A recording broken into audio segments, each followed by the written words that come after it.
Let's just.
Well, good morning. We're here, and all the commissioners are present, and we thank you all for coming. We've got a quorum present. All the legal notices have been duly posted, and the court is duly called. Is there a motion to open court? So moved. Second. All those in favor signify by saying aye. Aye. Motion carries unanimously and available. Please open court. All rise. Dallas County Commissioners Court is now in session for the January 2015 term with Honorable Judge Jenkins presiding. Please remain standing for the invocation. And our invocation today will be given by a guest of Commissioner Garcia. Judge, colleagues, members of the audience, it's my pleasure to introduce to you today Minister Derek Onaje Payne. Minister Payne has served at El Centro College, Dallas County Community College District as a professor in the Department of Communications Math since 2005. He is the driving force behind LMJ Creative Communications, a communications consulting firm that specializes in presentations, workshops, and seminars for educational and community organizations that need a push to get to the next level. Mr. Payne is a native of St. Louis, Missouri. He graduated from Howard University with degrees in political science and economics, and also has a master's degree in communication from Southern University in Baton Rouge, Louisiana.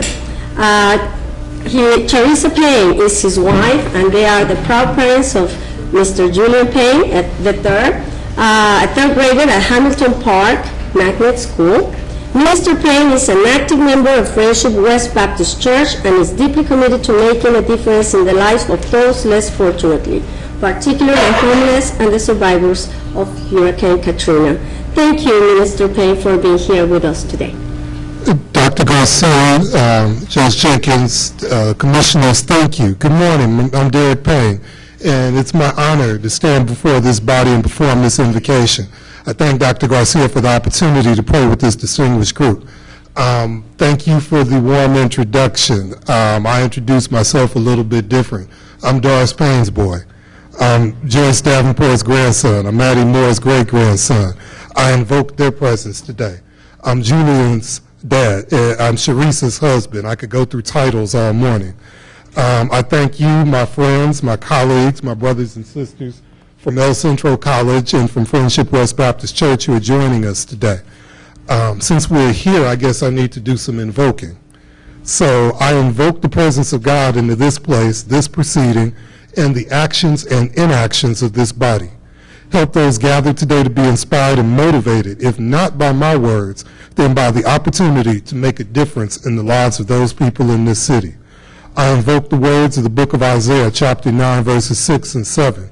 For unto us a child is born, to us a son is given, and the government will be on his shoulders. He will be called Wonderful Counselor, Mighty God, Everlasting Father, Prince of Peace. And the greatness of his government and peace, there will be no end. He will reign on David's throne and over his kingdom, establishing and upholding it with justice and righteousness from that time on and forever. The zeal of the Lord Almighty will accomplish this. So I will pray to God right now for protection, mercy, and grace. We thank God for our families, for our elders and ancestors, for our children who are full of new life and divine promise, and for his peaceful presence in this meeting and in this city today and in days to come. I thank the God that I serve for the opportunity to be here with you today, and it is because of him that I ask blessings upon the proceedings of this meeting today. In Jesus' name we pray. Amen. Amen. Thank you, Pastor. And I want to say that Charissa Payne is here with some members of El Centro College. Miss Payne, can you please stand up? And is also here, one of my professors, believe it or not, English 101 at El Centro College. When I just got here to Dallas the fastest I could, Mr. Richard Manchaca. Mr. Manchaca, can you please stand up? Almost 60 years as a professor at El Centro. Thank you all for being here. Arriba El Centro. That's good. Thank you, Judge. Yes, sir. Judge and Commissioners, we have with us today Bill Worski. If I can get you to stand, Bill. Bill is the new first assistant to our new district attorney, Susan Hawk. He's a former chief felony prosecutor, former chief homicide prosecutor. He's board certified in criminal law. He's done both sides of the docket, defense and prosecution, and he just did the prosecution in Rockwall County for the Kaufman County murders up there. So we're very happy to have you with us, Bill. Thank you for coming. You bet.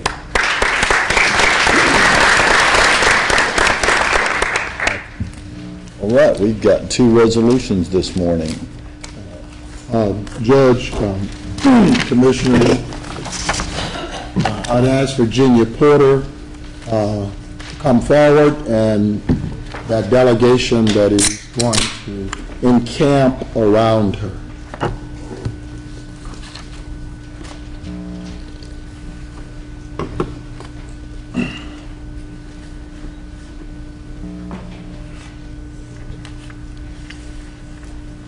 Whereas on December the 31st, 2014, Virginia Porter retired as the Dallas County Auditor after having served the public for 26 years, with the last 18 years being the first female county auditor in Dallas County history. And whereas during this time, she's been everything that you would want a county auditor to be: responsible, accurate, and dedicated, and has combined that with grace and a desire to solve problems, not just to merely identify them, and to work with others so that improvement and greater things can be accomplished. And whereas, not surprisingly, this ability has resulted in the successful implementation of the county's Oracle financial system and its Kronos timekeeping system. It's provided the county, which has an annual budget of over $900 million and operates nearly 400 grants with an extremely sound financial foundation, and enabled the county to be one of the few counties in the United States to have a AAA rating from all of the country's major bond rating agencies. And whereas while Dallas County may not want Virginia to ever retire, she has certainly earned that opportunity, having maintained a high level of knowledge and experience in financial accounting and reporting, and having expertly filled what is one of the most important and challenging positions in county government.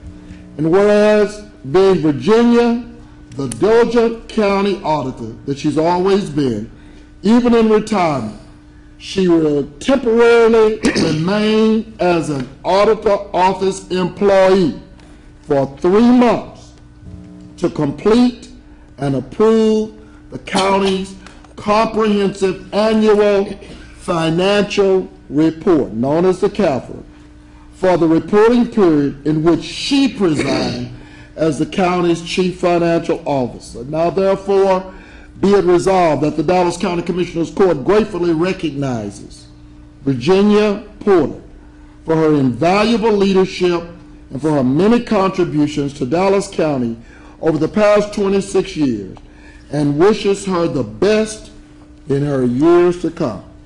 I so move. Second. All those in favor? Aye. Porter? Thank you, and those words were for me, but they say Virginia, but they are for everybody who works here. Opportunity is in the future, and I am looking forward to some potential opportunities to still use the skills that I learned here at the county and to stay involved in accounting and the rule-making authority for accounting. As I thank people and would call people out, looking at these tables up here in front, they've completely changed over since I was here, some of them more than once, but they've completely changed. The only two people here that have remained the same are Commissioner Cantrell and Commissioner Price. There's been a lot of change. You're not advocating for term limits, are you? It's changed, it's all been for the good. Well, I mean, I can understand why she would advocate for turn that. I'm not advocating turnover. Change is good. No problem.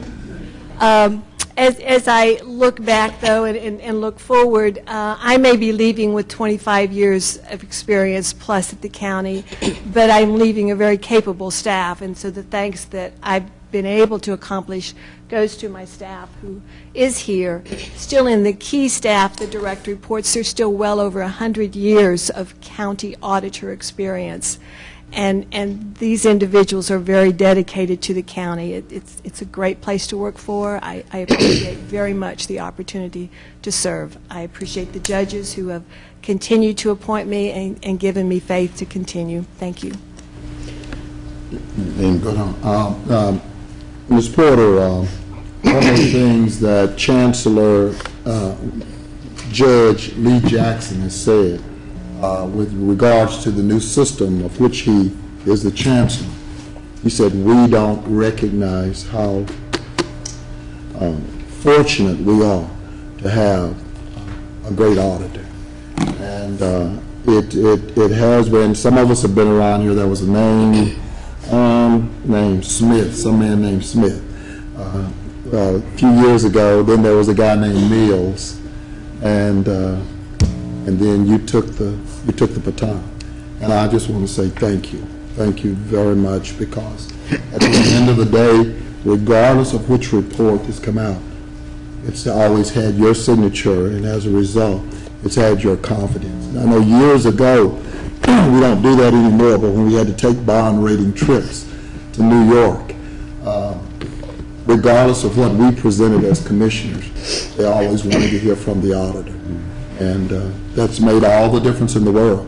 Most people who are either watching by streaming don't understand when we say AAA bond rating from all agencies. Bless you. Out of 3,100 counties, 3,104 I think to be exact, there's probably not but about 40, I think, in the country, maybe 46 now, but they have that rating. And so I just want to say thank you. You've been an integral part. Policy start at the top, though, with the commissioners and the budget office, the finance, the treasurer. We have to be a team. Virginia, I want to say just a few words. Like Commissioner Price said, you know, as we go across the state and we see the relationship between the auditors and the court members, it's strained. You know, we've never had that in Dallas County, and it's because of your leadership, your vision. And if I look at the team behind you, You know, they have such strong work ethic, and their attention to detail is just unbelievable. You know, and really, when you think about it, the auditor's job is kind of a thankless job. You know, and Have it no goes. friends. That's right. You have no friends. You get a lot of comments, but very seldom do you get thanks. And it takes that type of leadership. And, you know, you provided a solid, strong course for the auditor's office.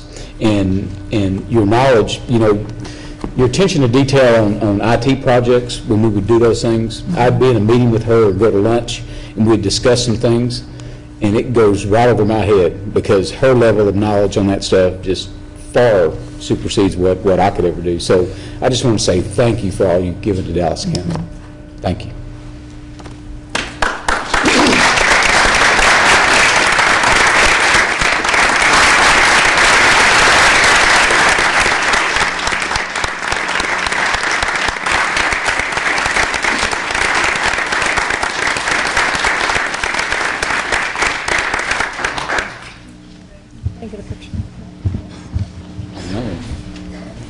She's going to be around. She'll be back, I guess. Not feeling any pressure, Mr. Thomas. Okay. The next judge and colleagues, if you will permit, I'd ask Sheriff Lupe Valdez and her delegation to come forward. Like Virginia Porter, Commissioner Cantrell and I have been around here long enough to watch again this department transition. There was some guy named Thomas, who is now very wealthy. Then there was somebody named Bird. Then there was somebody named Bowles. And now there's somebody named Valdez. And but during all of those administrations prior to, and for the first part of probably right at Valdez, this individual really gave tremendous service to Dallas County, and he has now transitioned this life. And I know the sheriff and her delegation will be attending the homegoing services. So it says, whereas from September the 10th, 1974 to June the 7th, 2002, Bob Knowles worked for Dallas County Sheriff's Department, and from November 1982 until his departure in 2002, he was responsible for the operation of the county jail. And whereas during his tenure as the commander and administrator in charge of the county jail system, he enabled Dallas County to meet state jail commission standards each and every year, a consecutive 20-year record that is not likely to ever be repeated by any other individual. And whereas his dedication and knowledge of jail operations and requirements was legendary and led to him being awarded the Howard Gill Award from the American Jail Association as the Correctional Administrator of the Year, and to being the past president of the Texas Jail Association. And whereas on January 9th, 2015, Bob Knowles regrettably passed away at the age of 67, leaving behind his wife of 48 years, Marie, one son, 2 daughters, and 6 grandchildren. Now therefore be it resolved that the Dallas County Commissioners Court hereby recognizes the life and the invaluable contributions and achievements of Bob Knowles and expresses its sincere condolences to his family upon his passing. And I so move. Second. All those in favor? Aye. Aye. Chief Knowles left just a little before I got here, but as you mentioned, there will be a delegation of myself and my executive chief and 2 other chiefs going to Tarrant County for the funeral tomorrow.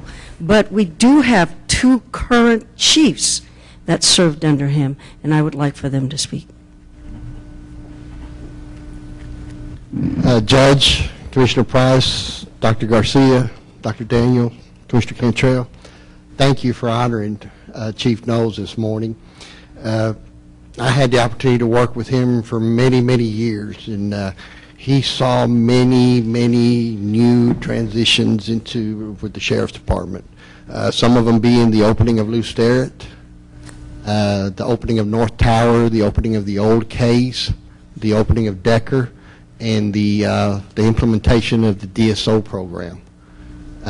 He was at the helm during all those, and I can say that Chief Knowles he was a firm man, he was a tough man, but he was an advocate for inmate rights, and he was also an officer's officer. And he's definitely going to be missed. And having passed the jail inspection for 20 years, we think we're on a roll. We got 5 years under our belt, so I think we're going to try to strive to not only meet the 20 years, but also surpass the 20 years, and we can do that. So again, just thank you so much for honoring him this morning, and I know it means a lot to his family, and also to the officers that have worked under him at the Dallas Sheriff's Office and also at the Tarrant County Sheriff's Office. So thank you so much. Thanks, Chief Herrera. Chief Sanders? Commissioners, I'm Chief Sanders. I worked under him for at least over 10 years, and you always take away from everyone you meet something. And as Chief Herrera said, he was a tough man, but he was a smart man. And he had a passion for detentions. He had a passion for us growing, and every now and then I would get a phone call from him to see how things were going. And he will be surely missed at Tarrant County, as he has been remembered by Dallas County. And I look forward to representing the Sheriff Department on our behalf for him. He was a great man, and he will be surely missed. Thank you.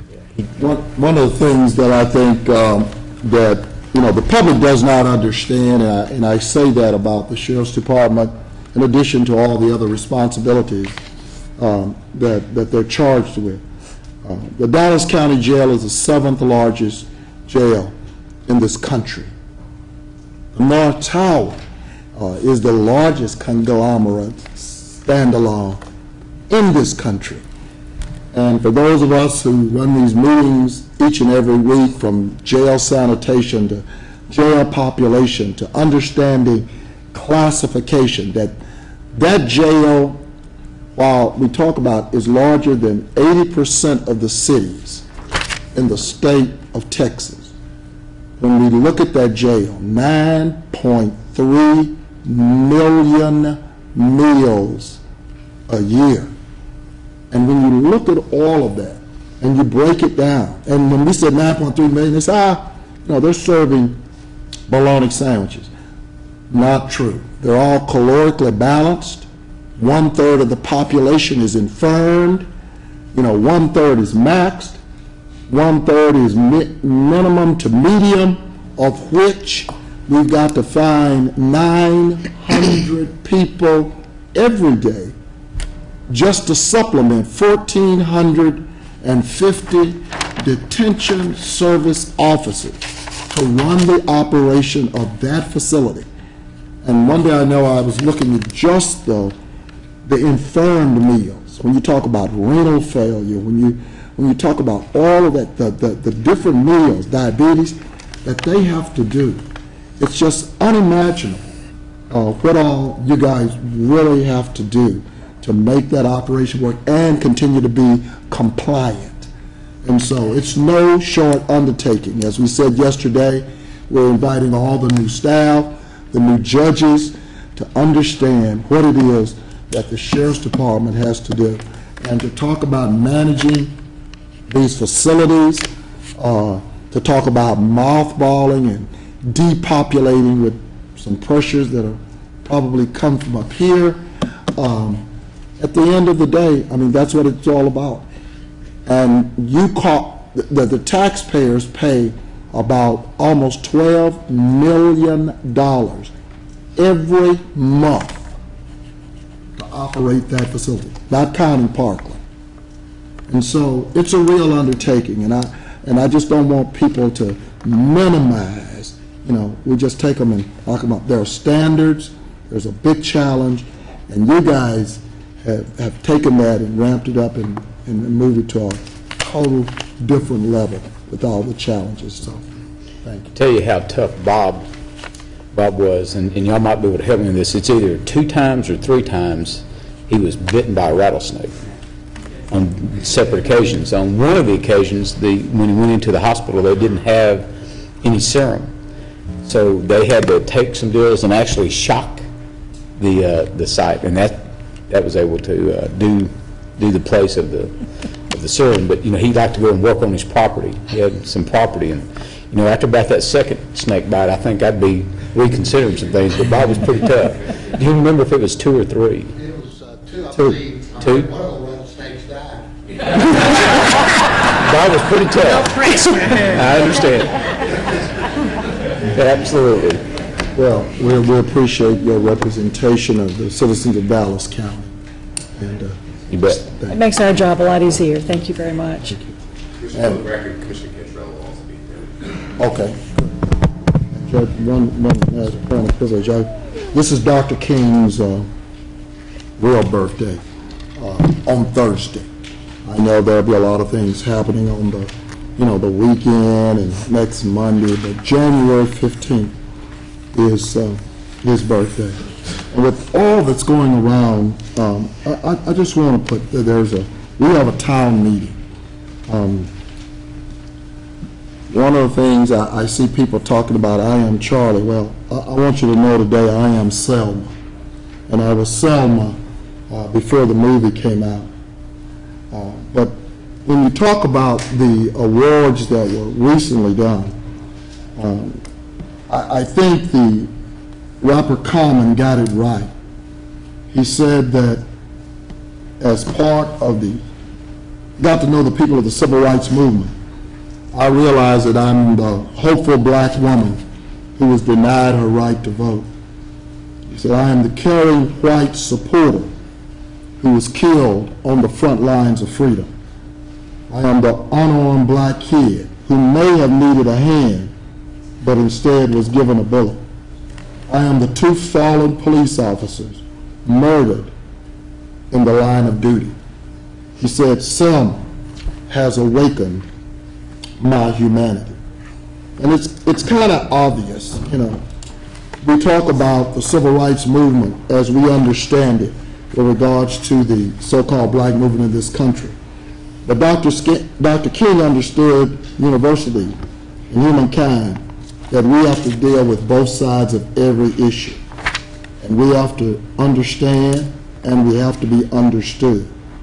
So on January 15th, I've assembled a cadre of law enforcement officials, members of our local judiciary and the community to come together. Our purpose, we need to communicate and come to some agreement so that Dallas County never resembles Ferguson, Missouri. Our goal is to create safer communities by creating a channel of communication with law enforcement agents and the communities that they have sworn to protect and serve. Concurrent to that mission, we also want to gauge whether or not agencies are sufficiently trained at every command level in respecting the diversity of communities that make up our demographic. And we're expecting several leaders in this community. 47 years ago, Dr. King wrote his book, Where Do We Go From Here? Community or Chaos? And I think that on Thursday night from 6 to 8 at the community church in DeSoto, law enforcement officers from the best Southwest, our public defender's office, our new district attorney, and a number of members of the judiciary will come together with the Pastors Coalition to talk about where do we go from here. This has got to be a constant dialogue with regards to our community. And I do want to take this time right now, and by the way, Chief Cato from the Hispanic community will definitely be present. And you, Vice Chair at CJA. Yeah, and we're glad to have him. But I really want to take this opportunity, and I wrote a letter the other day, to thank Officer Ben Luna from the Duncanville Police Department. Most of us have seen the dash cam with regards to his action with the 3 African-American boys as he approached those individuals after having received that telephone call. And I can't think of anything I've seen where I've seen more professionalism with regards to a police officer and handling a situation. And he is to be commended with regards to how he handled that. It had all the potential to be a volatile situation, especially after he gave the command with the 3 individuals to stand down. And they one continued to move in his direction with the gun that said it was not real. There was no way for Officer to know that, but he handled it. And I've said that to Mayor Green, I've said that to Chief Robert Brown, and I want to thank members who are now members of the Sheriff's Department, who was part of his training. Because at the end of the day, we can talk about it. You can try to take any side you want to. We've got to have law enforcement so that we don't have bedlam and chaos. But we've got to have balance in terms of understanding that. And so, Judge, Commissioners, thank you. We invite the public. I plan on taping it and giving it to the Juvenile Department in such a way that those individuals who are being detained we're able to program, and so that they understand that dialogue and a certain conduct and behavior that we expect from our young people in terms of this community. Thank you, Commissioner, for doing that and saying it. Could you please email all the information about the meeting? I know it's already on record, but if you can email it to us, we can put it in our websites. I think this is something important.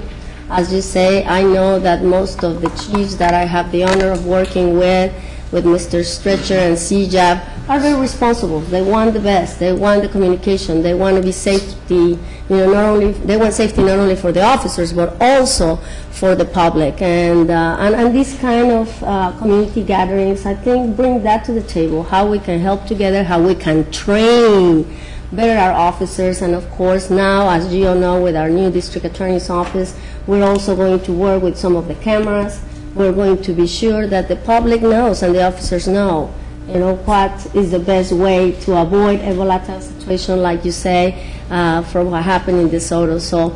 And what a fantastic opportunity to do it with the Juvenile Department and the police departments for training as well. So thank you for your leadership on that. I look forward, hopefully I can make it this Thursday night to be at the forum. I know Chief Brown has been a leader also with the Dallas Police Department when it comes to this issue. So thank you, and if you can send us the information, I will appreciate it. I want to say something about that too. Cameras are so important.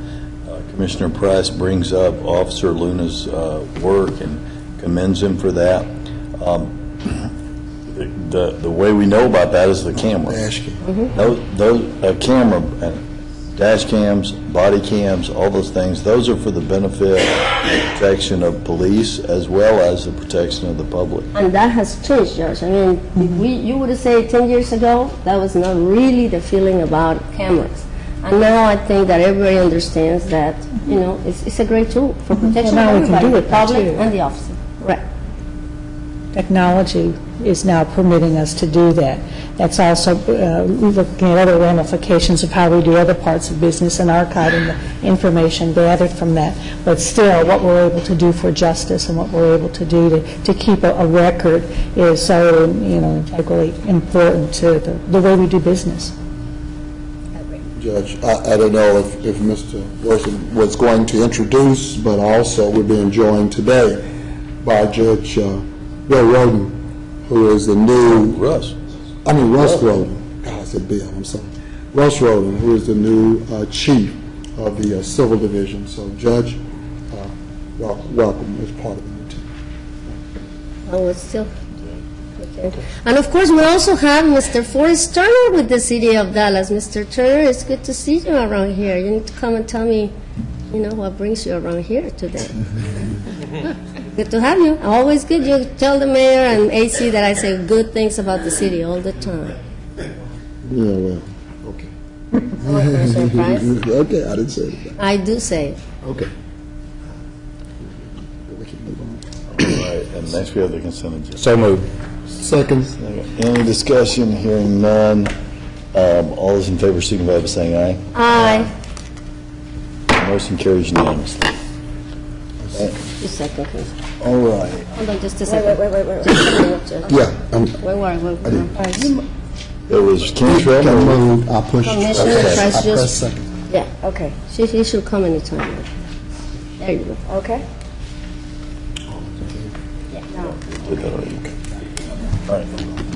All right. Now, we've got our regular court orders, 1 through 23, pulling 5. Is there a motion on 1? 423. 23 also, Judge. 23 for a separate vote, or we just pull it? Just Okay. Pull it all together. So, 1 through 22, pulling 5. 5 and 23. Well, yeah, okay, either way, because it's the last one. and we have Speakers on 5. Right, right. That's right. But we need to do a motion. Yeah, 1 We need a through motion on 1 through 23, pulling 23 and 5. And So move. second. Oh, hold on. No, I'll do it, it's okay. Oh, other way. The other way, yeah. Okay, I'll do it. This side. Okay, now, you can do it. There we go. Okay. All right, okay. I got those. All right. All right, let's take, we'll come back to 5, but let's go ahead and take a vote. Yeah, take a vote on that. Is there any discussion on 1 through 22, pulling 5, 23 has also been pulled? I just want to make some comments on item 10, on the new revisions to the county tax abatement policy. I want to thank Mr. Rick Losberg, his staff, of course, to all of you colleagues, for moving this forward. The reality is something this is a revision that brings us up forward. It's a good revision. I think we will be more consistent with what other cities and, municipalities are doing. So, thank you again. I think one of the best things is that it's going to be analyzed in a case-by-case basis, and it will allow the county to grow and increase our tax base, especially in these times where we don't know what's going to happen in the legislature with appraisal caps and all that. It's in our best interest to be sure that our tax base continues to grow. So I think it would allow us to do that. Thank you. I also wanted to make a comment about, and thank you very much, Mr. Losberg, for, first of all, your historical knowledge on what's going on and the depth by which you are able to talk about the whole variety of issues involved, not only with the tax abatement process, but also with the number of areas that it touches upon in our societies, and housing is one of those. And fair housing is very important, not only in it per se, but in the ramifications of how our societies then work and the distribution of populations. So I look forward to seeing, okay, now what do we do with this, and the enforcement, what then happens from here forward with our ability to project what's going on. So thank you once again for what you are adding to the discussion on this. Yeah, I want to echo that. I thought you did an excellent and very thoughtful job. I remember a couple of years ago when there was a discussion about allowing the sale of liquor throughout Dallas County and throughout Dallas City, and how it was going to lead to these grocery stores in all areas of Dallas. So we're still waiting on those grocery stores in all areas of Dallas. But now grocery store chains, you have yet another reason to build grocery stores where people that buy food, live and would like to spend their money. Because if you're a grocery store of any size at all, you're going to qualify. If you're a movie theater of any size at all, I mean, there are restrictions on this, but I don't know of any grocery stores or any movie theaters that can't make these deals. And the same thing with these big box stores, these home improvement stores. So I hope they take note of that and take advantage of that. It seems that we're doing a little better with the home improvement stores than we are with the grocery stores and certainly with the movie theaters. But I'm really hopeful that this will catch somebody's eye, and at some point somebody will figure out that people have money and why can't they spend it in their own neighborhoods? Well, and as I said last week, and now you know I applaud you, Rick, we've worked hand in hand because we stand to be the largest beneficiary of this policy change in the southeastern corner. That's where all the land is, that's what, but the infrastructure is still not there. And we can continue to talk about this until we can figure out how to get creative and incentivize just basic infrastructure. And as Dr. Garcia always talks about the city of Dallas, I bought up $965 billion farm bill. And in that farm bill is food deserts. We're not in a position to make those happen. The city. And until we see that, you can talk about them coming in there. I don't care whether they can sell liquor or marijuana. My problem is that they're not incentivized enough to come. I tell people all the time, there's a reason there's Aldi's south of downtown, and ain't none north. Yeah, we have. You got one? Well, Garland? Yeah. Yeah, okay, well, that's different. I'm talking about north. There's one in Rockwall, too, I believe. You got one in Rockwall? Mm-hmm. Okay. Amen. I'll tell you where the lion's share of them are. Okay. Anyway, my point is that, you know, when you look, and I do this from time to time with the Central Appraisal District, you know, I look and see where, you know, where the building is taking place. And when we talk about the Krogers of the world, which is the largest in the country, we see where that's going. It's not happening in Hutchins. It's not happening in Lancaster. It's not happening in Pleasant Grove. It's not happening in Garland. It's not happening in Mesquite. And those... And it's not happening in the southwest corner either of Dallas. But let me tell you why this is important, colleagues. And I think, you know, to supplement Commissioner Price's point is about all together. Right now, our TIF abatements that thanks to Mr. Losberg and, you know, changing were revised too. And Mr. Losberg, stop me if I'm incorrect. The fight is for the TIF, not for the abatement. So these policies need to be revised so we can bring the infrastructure when the TIF with the abatement and help connect the dots in the southern part of Dallas, suburban and municipalities that are around the suburban areas. And that's what this was so important for me. If we continue to have these policies that have been revised in more than 15 years, colleagues, we're not moving along with the times. Then it becomes a big issue not to have one or the other. The infrastructure, the diversity in housing, the economic development, the partnership, the TIF, and the abatement. Then you have it. So, City of Dallas, yeah, with everything City of Dallas did, they put a lot of money, and still putting a lot of money. Of course, I mean, it's a partnership, and that's what I want to be clear. A lot of people say, well, all these developers have a lot of money. Yes, they do, but I mean, we have to be a partner with these developers to be successful and make the money, and we will reap the benefits. We just got, not too long ago, the report of how the TIFs are doing. Guys, I mean, I was amazed to see the growth that we have had in the TIFs that traditional have not done well. I mean, of course, State Thomas and all the uptown and all those TIFs downtown have grown amazingly. But I was 3,200 housing. We understand all. 28% improvement. But, I mean, without improving all our policies to the point where they can all work together, that's when you have the win-win. And I think that we will help, like the judge and you have mentioned, Commissioner Price, to connect the dots of prosperity, stop those food deserts, stop those, lack of investments. That's the way I would like to say it, because we don't have that diversity of incentives to come to the southern sector or to the small towns, municipalities. I looked at the last one up in the I call it the mountains up in the woodlands. Saw $1 million. Creek? Yes, I saw $1 million in service. If you take all of my cities together, they don't have $1 million. You know, the Hutchins of the world, the Lancasters of the world, the Wilmers, where the lion's share of land and potential, and you can call inland port and whatever else is going on out there, they don't have the money to incentivize that, you know, that kind of deal. And I hear you. And we've become somewhat creative to help them with basic infrastructure. I mean, water and sewer. But when you talk about incentivizing, as you said, these developers have money, but they want to be incentivized. But there's all kinds of developers as well. I mean, that's what I call the big, medium, and large, I mean, the small, medium, and large.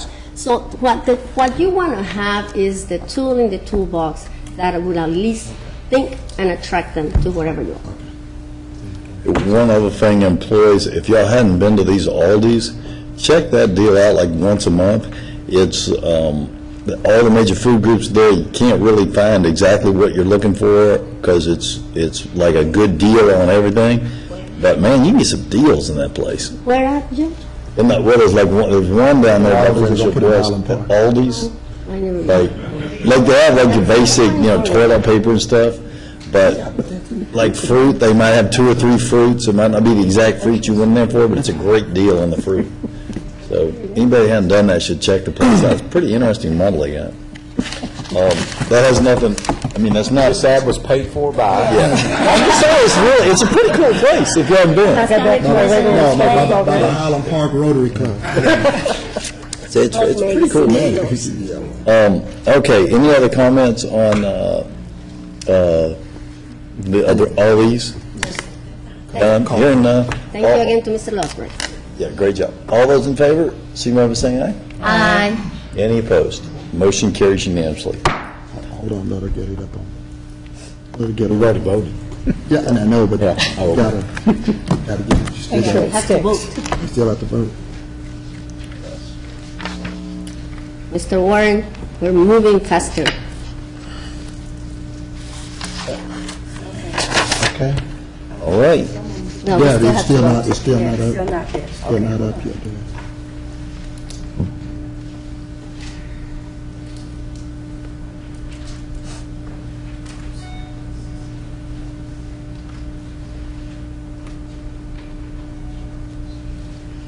So while we're waiting on that, somebody, There we go. one of y'all, check out Aldi's and tell me if that's cheaper than that Walmart neighborhood market, because I think it is for the stuff that's in there. Okay, Judge. Well, I'm stalling for time. Yeah, no, that's all right, we got it now. Okay. Okay. Okay, number 5 is before us, Judge, it's attorney fee contract, and which one I'm gonna move it? We don't have to vote on the... Yeah, there are people to speak, but you gotta move, you gotta get it up. So I've got a motion. Is there a second? Or Is there a second for 5? Hold on just a second, Judge. No, he's doing it right. Yeah, You need a motion and a second, and then then we get to speak. I have to get the speakers. I have to take that off and then put the speakers on. You got it. Yeah. Okay, but I do need a second. Right. Unless it's going to die for lack of a second. You second? second. All right. So I've got a motion and a second. Will the bailiff please read the rules of decorum for our public speakers? Both of whom probably don't need it, but it's a form we got to do. All Commissioners Court attendees are hereby advised that this meeting is conducted in accordance with the provisions of Dallas County Code, Section 74 and 71. Visitors and registered speakers are to preserve order and decorum at all times. Personal, profane, or slanderous remarks are not appropriate and will not be allowed at any time during this public meeting. Any and all remarks will be kept brief in observance of time constraints. Disruptive visitors and/or registered speakers may be removed and are subject to the penalty provided in the State of Texas Penal Code, Sections 38, 13, 42.01, 42.05. Registered individual speakers are limited to a maximum of 3 minutes, and a maximum discussion on any one topic is limited to 30 minutes. And we have 2 speakers today on 5, and if you're here to speak on a matter other than a court order, we will hear from you at the normal time at the end of the briefing session. Yeah, I'm just looking at, look at the first one. I'm assuming the first one is not on, Tony Renee Jones. You are not here to speak on court, or is Tony Renee Jones here? Tony Renee Jones? You are not here to speak on Court Order 5, but some other matter, correct? I don't hear, I don't see her here. She's got it. Okay. And our first speaker is Judge David Hanchin.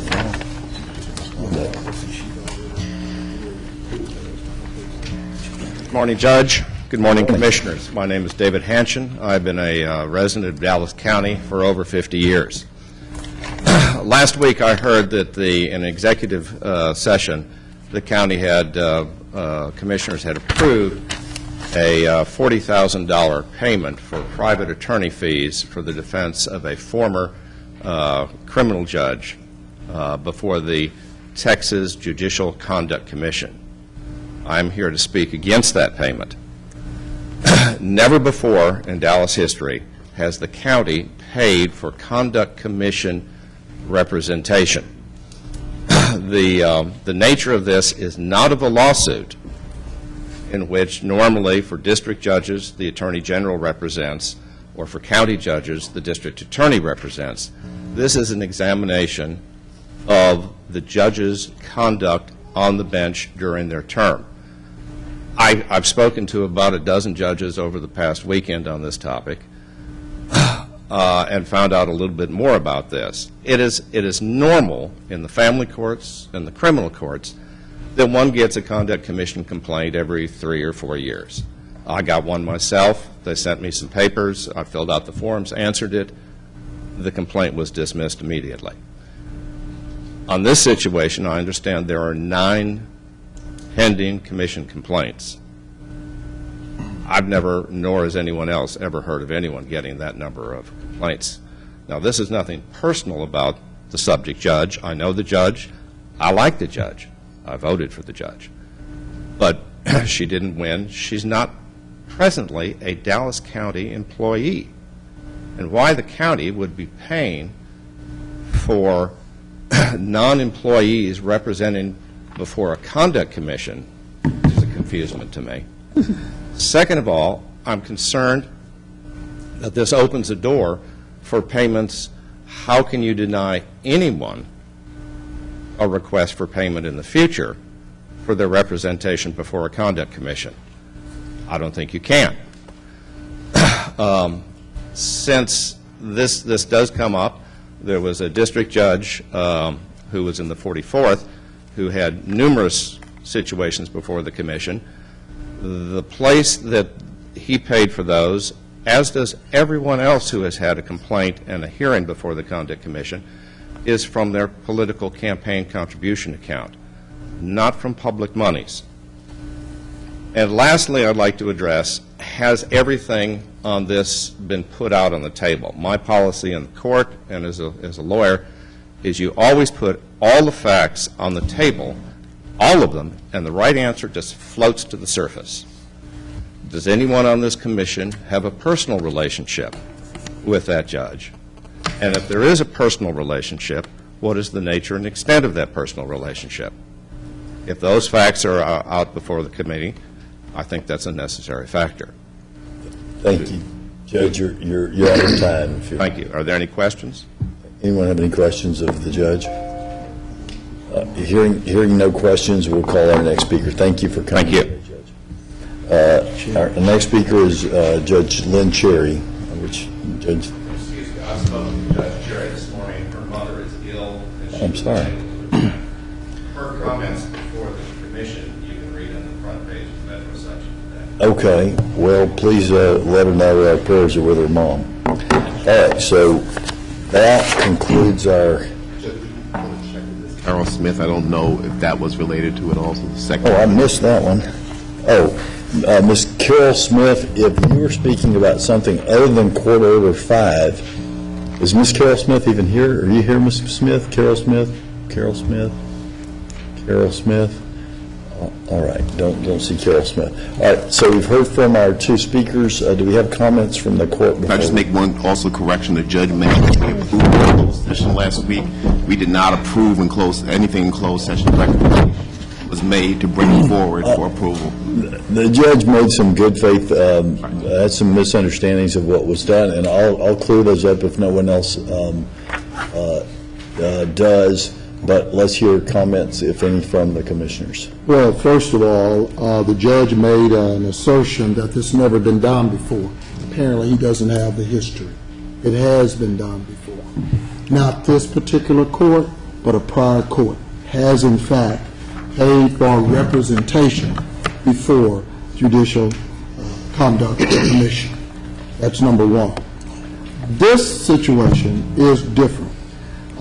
During the 4 years that the judge was in office, that is the subject of this conversation, she never hired a full-time court reporter and instead used substitute court reporters. The difference in the salary and the benefits of a full-time court reporter and a substitute court reporter over the past 4 years, $268,985.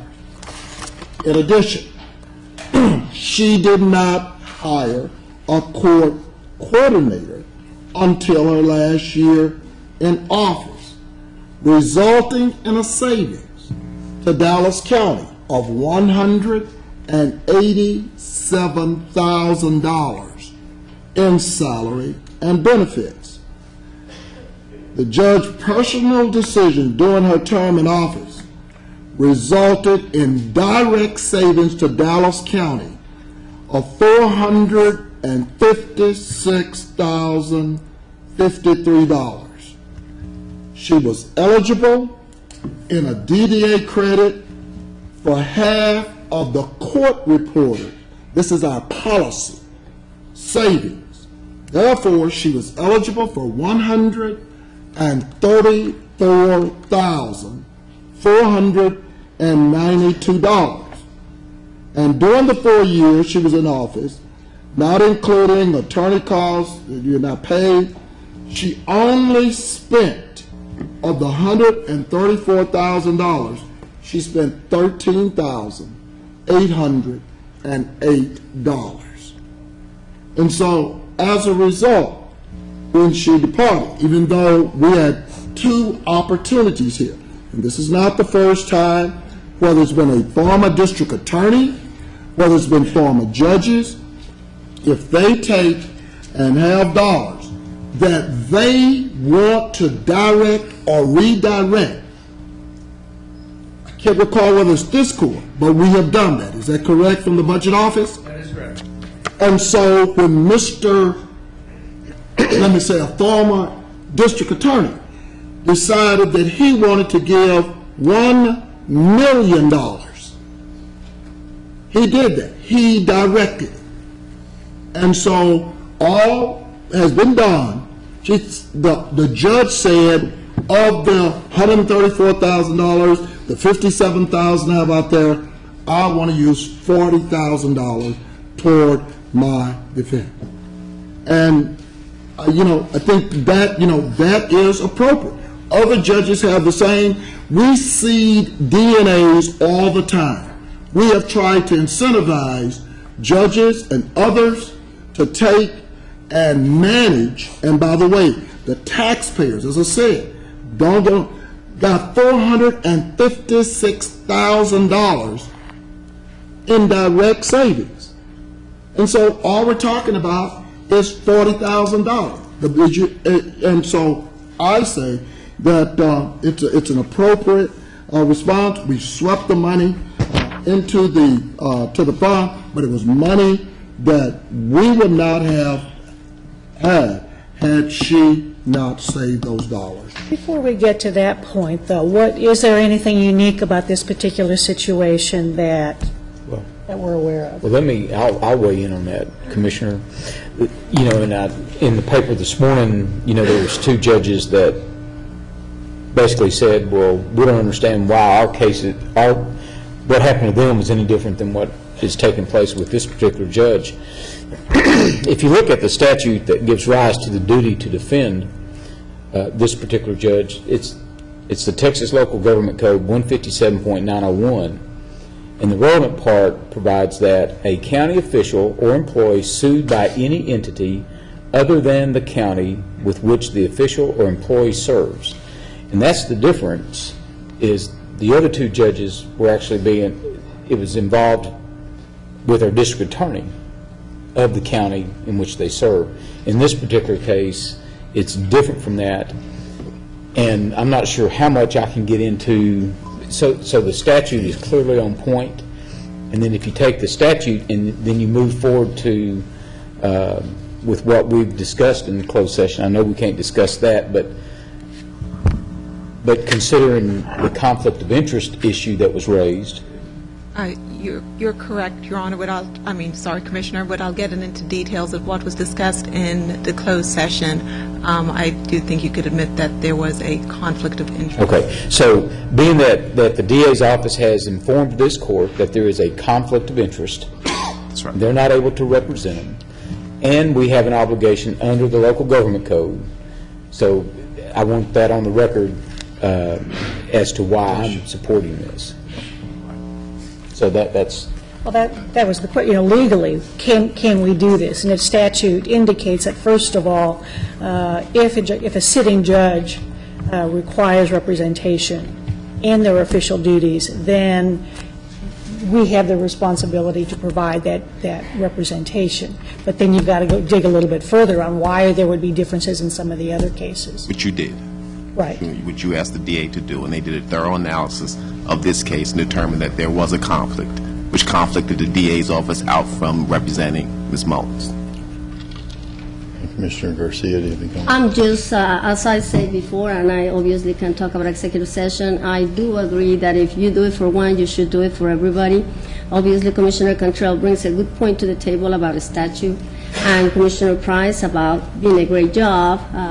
The Judge Mullins was a very good job. Did a good job as a judge. However, in my opinion, one exception, if you do it for one, you should do them for all. But it's not and the I will same. be.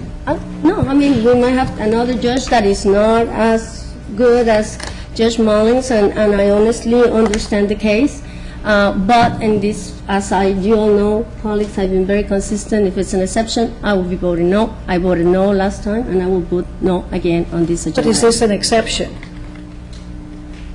No. I don't. It has been done before, not for me, but if it's any kind of, review, an exception for me is not acceptable. So I will But is it It an has been done exception, or before. is it a different situation? It has been done It's before. been done This, before. That's what I said. You got to get the You history. guys hired a similar attorney for Again, different. colleagues, this opens the door for other judges to come, and rightly so, argue that their case was similar or should be taken into consideration. And if the DA says... Again, if I do it for once, I should do it for all. Okay. I'm voting no on this item. Well, I'm not voting for an exception, I'm voting for a different situation that has been It's not an presented. exception. And I think if this body were an appellate court, this would be an example of what we lawyers call a plurality opinion, because everyone would write their own opinion. I think we're all looking at this somewhat the same and somewhat differently. I want to clear up a couple of things and then explain where I am. This $40,000 is not a guaranteed payment. What $40,000 is the top end of what Mr. Richmond could charge. If you look at the grievances that have been filed, and my vote is more about the process and protecting our judges than it is about the person in this situation. But if you look at the grievances that our judges are routinely, as Judge Hanchin pointed out, being subjected to at least once in every black robe judge's term by someone, they run anywhere from $5,000 to $10,000 on average, and some of them can run a lot higher. I think Ryan agrees with me that this one's not likely to run anywhere close to $40,000. It might, but hopefully it'll be resolved for less than that. Some background about what we're seeing here. And I'm looking at this from the standpoint of a lawyer who's practiced, for over 25 years. And what I've seen is the use, and I'm not saying anyone in this situation would let the chips fall where they may with Judge Mullins and every other case, but I've seen the increasing use of grievance and disciplinary procedure, and that there are a group of lawyers who tend to file these more than others, and that is certainly going to have an effect on our judges. I'm not sure what the campaign accounts of a family court judge are, but for a criminal court judge, there's very little money in those campaign accounts because most of the people who go to criminal court and are accused of crimes live in poverty. And in civil courts where multi-million-dollar companies sue one another, campaign contributions might be large. But what we got with these criminal court judges, where you're looking at every time a grievance is filed, them having to spend $5,000 to $10,000 of money to defend that grievance if they choose to be represented, and if it's not dismissed when they write a letter explaining their position back to the commission, that is a huge chunk percentage-wise of their income. And so it's a problem, and it worries me from the standpoint of what effect these grievances have on the independence of our judiciary. I was sympathetic. I think it's out because someone said what I had said, which in one of these articles. I was sympathetic to two other judges who have asked for help, and it's not about the individuals.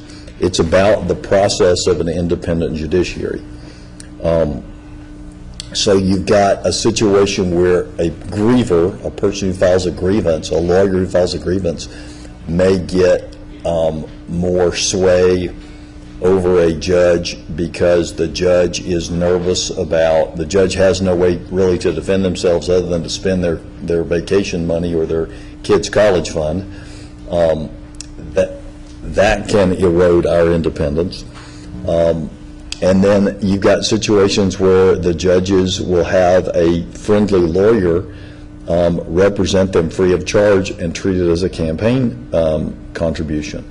I'm not sure I'd feel very comfortable about my chances, all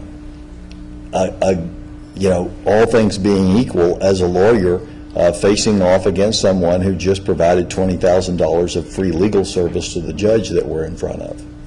So these are problems, and they're problems that Harris County and other counties have addressed to protect the independence of the judiciary. I'm going to vote for Order 5 today, and then I want to work with our judiciary, and I want to bring forth an amendment to our DDA policy to allow for the use of retention of counsel in these situations to defend public officials who have grievance or disciplinary actions filed against them for alleged actions taking place at work and within the course and scope of their authority. So, for example, a judge who gets accused of a DWI outside of work would not be able to use that, or a public official who gets accused of something outside of work. But if a judge takes an action on a bench, like one of the allegations against Judge Mullins, I understand, is someone felt that they had a good reason for a dress code violation, but she would not allow that dress code violation. Whether that's smart politics is a different question of whether that is within the purview of a judge. There's a federal judge in Fort Worth that will fine you $1,000 for wearing a blue shirt to his court. The judges do have discretion over their dress code. In speaking to, this has been a problem that's been of concern to me for some time, and in speaking to the executive director of the Judicial Conduct Commission, they're seeing some success with some programs that they're doing in Harris County and a couple other big counties to allow kind of a staff attorney concept to deal with this. because it just is a reality. This is happening a lot more now, these grievances, than it did in the 90s and the early 2000s. And it's something that we have to think about, not from the standpoint of Ms. Mullins or Judge Mullins or Judge Hanchin or Judge Cherry as individuals, but from the standpoint of their independence. So I'll be voting for it. Call the question. All those in favor signify by saying aye. Aye. Any opposed? No. All right. So the motion carries 4-1. And I believe that takes us to our briefing session.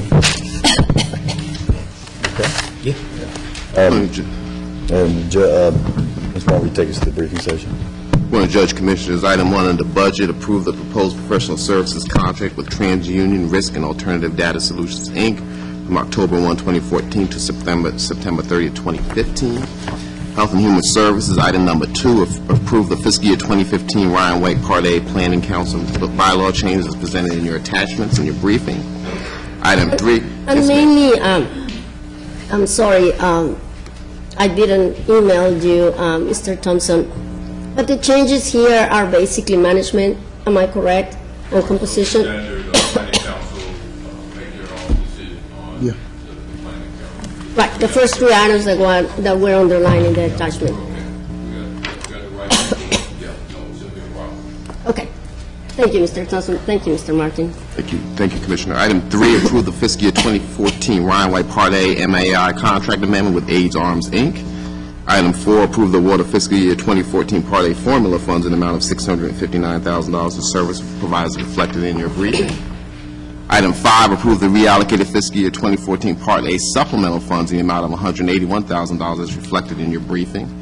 Item 6, approve Amendment 2 to the 2015 TACA Targeted Low-Income Weatherization Program contracts for an amount not to exceed $1.7 million for the provision of cost-effective weatherization measures to eligible Encore Electric customers. Public Works, item 8, authorize the county judge to execute the attached project-specific agreement between Dallas County and the City of Glen Heights, Texas, Road and Bridge District 3. Item 9, authorize the county judge to execute the attached project-specific agreement between Dallas County and the City of Glen Heights, Texas, Road and Bridge District 3 for a specific road. Item 10, authorize county judge to execute the attached project-specific agreement between Dallas County and the City of Rowlett, Texas, Road and Bridge District 2.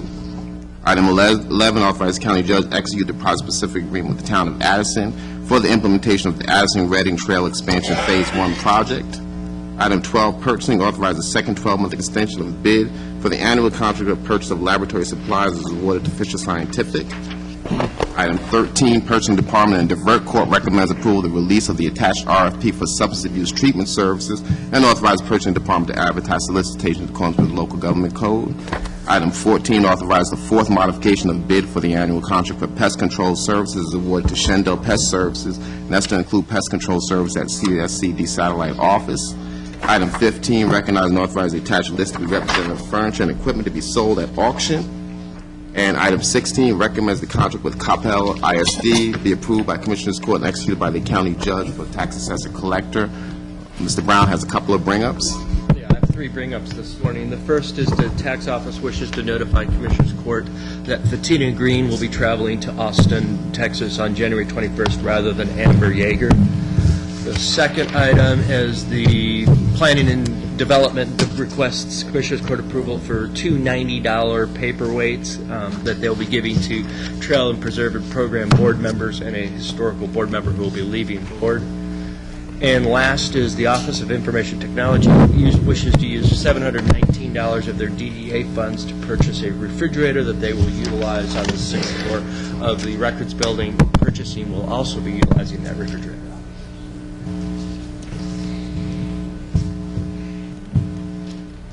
All them approved by Yeah, budget notes. yeah, I have no problem with that. For those of you who haven't seen the Vanity Fair article, the judge's staff really looked good. I'm not sure why they weren't able to work that magic on the judge, but y'all looked really good, so compliments. I there. surround myself by beautiful people. I can tell. And then I'm just hoping that nobody notices how ugly I am.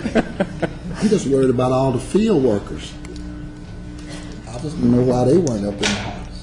like HHS and all Oh, that. HHS is there, they're the cover, man. Oh, they the cover? They're the cover, yeah. I must have missed the cover then. Yeah, at least online. I'm gonna they get are. my glasses and shit. Okay, got it, okay, I'm sorry. Judge, is that tie for the Mr. Oregon Thompson. Ducks or is that a valid tie? Okay. Mr. Thompson, you are That there. tie for the Oregon Ducks last That's night? what Is I that mean. true? I wanted No. to see you there. This tie is for the Baylor Bears. It's called work of CU. And I wear it in solidarity with Gordon and Purple and everybody who didn't go to Ohio State. I did see that. But you were for Ohio State last night, right? Was I for Ohio State? I was for them. It's fantastic. I was out there, man. They tore it up. I guess we better get back to it. Anyway, Okay, sorry guys. And I didn't I don't see know what they were talking about. We got into football. We totally forgot we were still here. I'm sorry. still have, But anyway, Mr. Thompson, you could look speakers great listed, on the yeah. cover. With Commissioner Daniels and Commissioner Price. So, And Commissioner Cantrell and I will join you. all right, so we got some more public speakers. We've already read the rules of decorum for our public speakers. I want to read one other thing before our public speakers come up, because there's been several questions, over the last few weeks particularly, but also just, every so often we get questions where someone will ask a question that's not rhetorical while giving their 3-minute thoughts in the public session. They'll say, I want an answer, can I have an answer, what about this and that? So let me read to you part of it, and hopefully this will explain. We mean you no disrespect by not being able to answer your questions, but this is the Open Meetings Act. The act permits a member of the public or a member of the governmental body to raise a subject that has not been included in the notice for the meeting, but any discussion of the subject must be limited to a proposal to place a subject on the agenda for a future meeting. So, for instance, if someone were to ask us a question about something that's not on our agenda, we could sit here and listen to their 3 minutes, but we can't have a discussion with you about things that are not on our agenda, because that's what the law says. And the reasoning behind the law, just for people to understand, it's not the law wasn't intended to protect public officials from interfacing with the public. It was meant to protect the public from having meetings where there's an open meeting and you can see what's on the meeting and you decide you don't want to attend, and then by some sleight of hand the elected officials bring up a topic that's not been posted and take actions on the non-posted topic. And so the Open Meetings Act is intended to protect the public, not the elected officials, and that's just a part of the act that we must follow. So with that explanation, our first public speaker on a matter other than Court Order 5 today is Ms. Toni Renee Jones. Ms. Toni Renee Jones. Ms. Toni Renee Jones. And our next, and I don't believe Ms. Jones is here, and our next public speaker is Ms. Carol Smith. Ms. Carol Smith. Ms. Carol Smith. And our next speaker, who I did see earlier, is Mr. William Hopkins.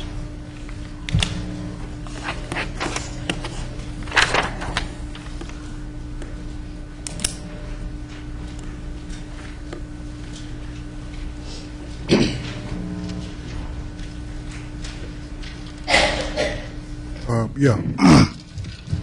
Right up. I'm going to talk about Gabriel Bates. He was an 11-year-old kid that supposedly raped a 3-year-old in West Dallas.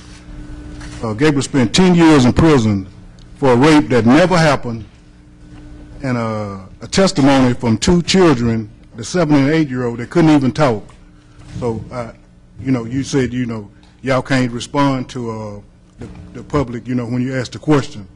But Gabriel is in prison now, and I wanted to talk about Gabriel until I was talking about this meeting at the church in DeSoto with the Southwest Station and Charles Cato and the ministers. So in 1985, John Wiley Price came with the ministers to West Dallas to the Boys Club, and Reverend Spears and his daughter Pat Spears. And Fred Byron and Bud and Lisa Blue and Dorothy Bud, they got the money from the city. The city sued the RSR. You already know this. The city sued the RSR. And so the city was so racist and Ku Klux Klan, they didn't want to give the people the money. So they let Fred Byron and Bud, Lisa Blue, John Wiley Price, and the ministers, Pat Spears and them, come to the Boys Club. And so Fred Byron and Bud and them sued the city for the money the city had already sued for. So they just let them have the money, let John and them have some of the money from the lawsuit that the city had sued. So we went to the Boys Club with John and the ministers, and they paid people, gave them little crumbs, and let them die in West Dallas. So, and by it being Russell Bud and Fred Byron and Bud law firm, don't nobody want to say nothing because they so big and powerful. So they let us die, and John get to sit there. And now we're finna have a meeting over in DeSoto with the ministers and John and them again, with the Southwest Station, the police department at Southwest Station. My son was robbed. I didn't tell you this story. My son was robbed at Kimball High School. I told John, I said, John, my son was robbed, and I called the police, and they took me to jail. John said, William, I can't believe that happened to you. And so I went to jail. John never said nothing. Let me go to jail. I went to Henry Wade Jr. I went to his court. He said, you guilty for calling the police. You ran in the street and flagged the police down. The kid that robbed your son was in the school. I told Henry Wade Jr. that. He said, yeah. I said, yeah, the kid was in the school. He said, they took you to jail. I said, yeah. He said, you guilty for running in the street and flagging the police down and stopping them for robbing your son in the school. This the Ku Klux Klan. I can't say, ain't nobody gonna say nothing. But Charles Cato was working at Kimball High School when my son was robbed. They said he was a Klan. He was part of the Klan. And Charles Cato wasn't gonna say nothing. The police at the Southwest Station is the Klan, and nobody gonna say nothing. And the chief, Randy Hampton, was the chief. He black. I told Randy, they said it was the Ku Klux Klan at the Southwest Station. He's the chief. He said, I know it, William. I can't do nothing to help you. And I went to jail. And I went to jail for running in the street. And John Wiley Price knew it. And him and the preachers finna come. Thank you. You're out of time, sir. Sell out and sell us out again. You're out of time. Thank you. All right. See you next month. Our next speaker is Miss LaCoya London.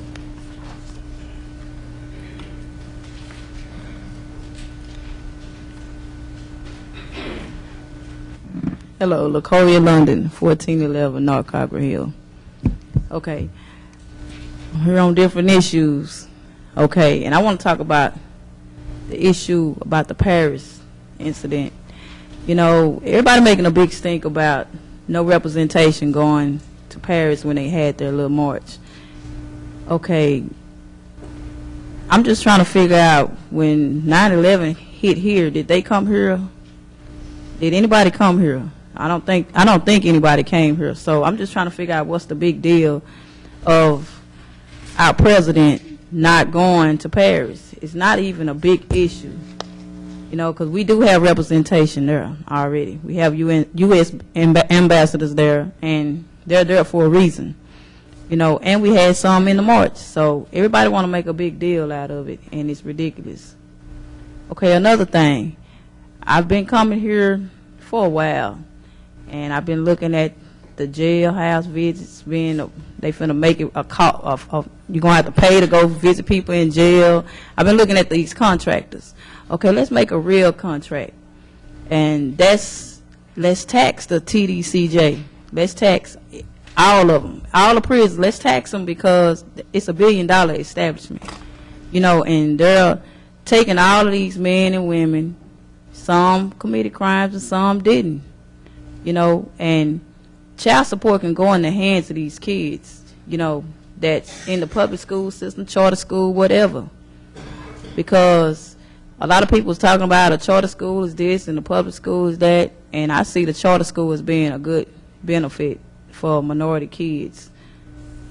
And so I think that there need to be a law passed, I know it's Republican controlled, but it needs to be passed where the prison system, the owners pay child support to children that's out here in the free world, because guess what? The men and women in the prisons are working.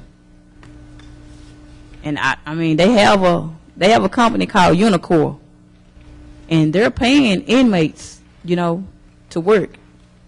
So I feel that there needs to be a real law passed and a whole lot of more companies like Unicor out there, so these men and women that's in prison, they can work and send a check home to their children. Every grandmother that's taking care of these kids can have some funds. Let's talk about eliminating Medicaid and food stamps right. If you're going to do it right, that's how you do it. We start with the prison system. It should be taxed, because guess what? Their plumber lives in the prison system. They're not spending no money. Everything they make, even the food, they growing their own food. So let's do something positive, and it can be done by our lawmakers. Thank you very much, ma'am. You have a good day. You too. All right, our last speaker today is Ms. Karen Nunez.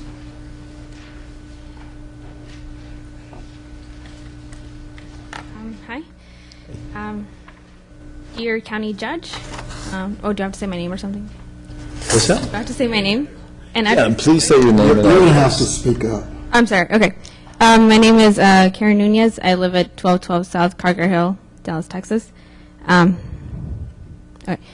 Dear County Judge, Commissioners of the Court, my name is Karen Nunez. I graduated from Townview in May of 2014, and I currently attend Mountain View College. I come before you today as one of the youngest appointed election judges in this county. My involvement with the elections process started as an election student clerk under Ms. Suzanne Hickman.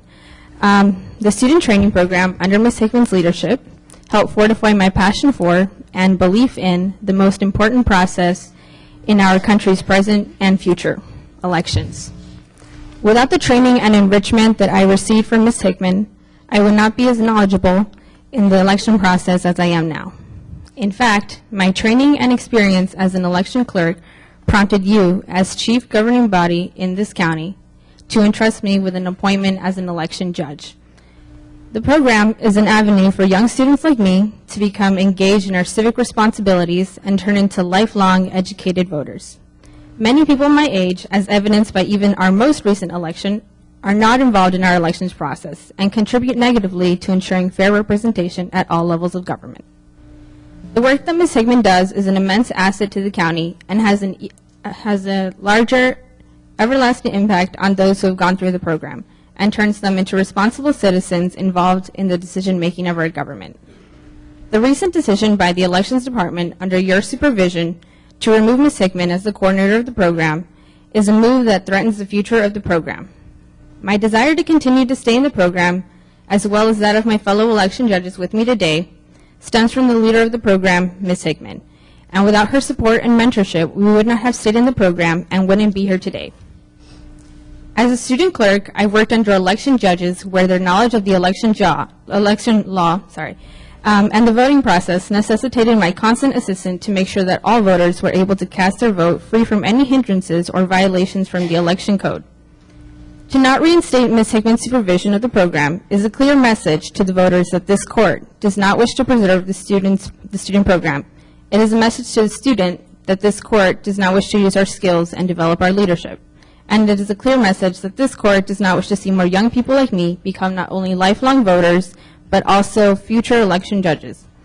It is my hope that you request the immediate reinstatement of Ms. Hickman to her position so you can continue the level of training that our student workers have already received. Furthermore, it is my hope that after her reinstatement, you require that the election department implements even more programs that helps young people like me become even better contributors to our society. Thank you, Judge and Commissioners of this court, for your time this morning. Thank you, Ms. Nunez.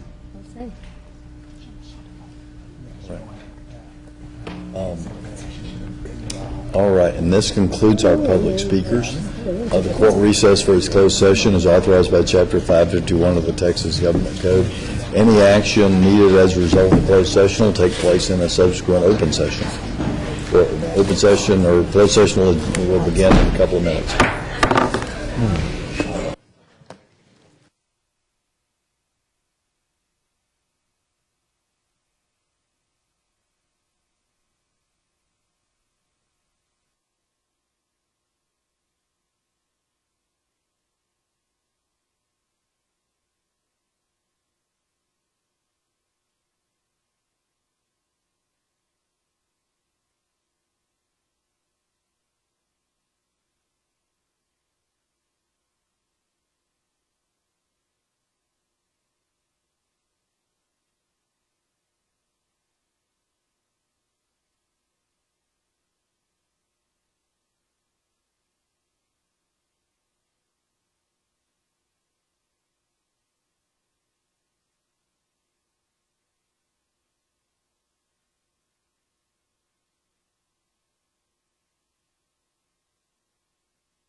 not for cheating That's babies. what Mama Judge, you're not there yet. Hold on. Now you're there. Okay, no action necessary as per the closed session, court stands adjourned. What's up?